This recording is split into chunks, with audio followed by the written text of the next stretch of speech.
Okay, I'm a little bit closer to achieving my goal, I guess. Um, I started learning Fusion 360 this weekend, and I built this bracket to hold my motor and encoder. And then I built these gears so that the motor can drive the encoder.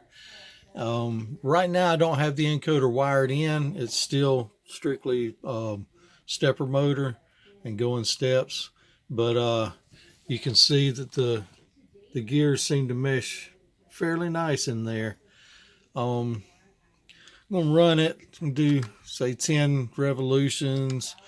Uh, Motor will go clockwise, and let's run it at a quick 8,000. See what she does. And if you notice, it went just a little long. Um, you can tell by the timing dots on there. Let me do 10 again, and we'll do counterclockwise this time, and we'll go 8,000 again.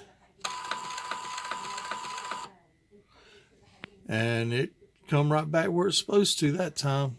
So there's still an issue with the pulses and counting pulses and that sort of thing. That was the whole point of putting the encoder on here. Is I'm going to quit counting the pulses going to the motor. I'm going to start reading the encoder for position. When it gets in position, then stop it. Um, should be able to do that. Um, but it's running pretty good. I'm really pleased with what's going on here. Uh, let's go 5 revolutions clockwise at 1,000.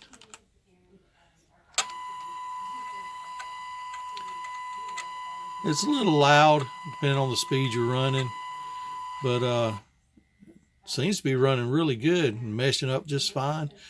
My engineering worked out for me this time, so just wanted to show what's going on with that. The next big step I'm going to do is rewire my counter chip over here to read the encoder instead of the pulses, and integrate that in.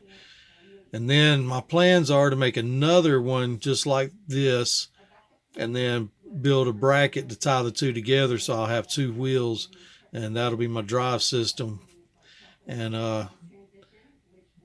it's going to get tricky after a while. Thinking about it, I think I might need to try to find me a PIC programmer and do this PWM stuff with a PIC, and instead of using the Pi. And I think that would be a little smoother, a little better, a little more compact. And something else that I did. I'm no longer pulling power off the Pi. I'm using this computer power supply. I'm bringing 12 volts in over here to this side, and then this bus on that side is 12 volts, and then I come through this regulator, and this bus over here is 5 volts. So I'm able to power my drive and my encoder off 12 volts, and then everything else I'm running off 5 volts from a single source. So I'm working towards getting this thing self-contained and not spread out all over the place. And eventually, that's what I'm hoping for. Anyway, that's what I got going on. Talk to y'all later.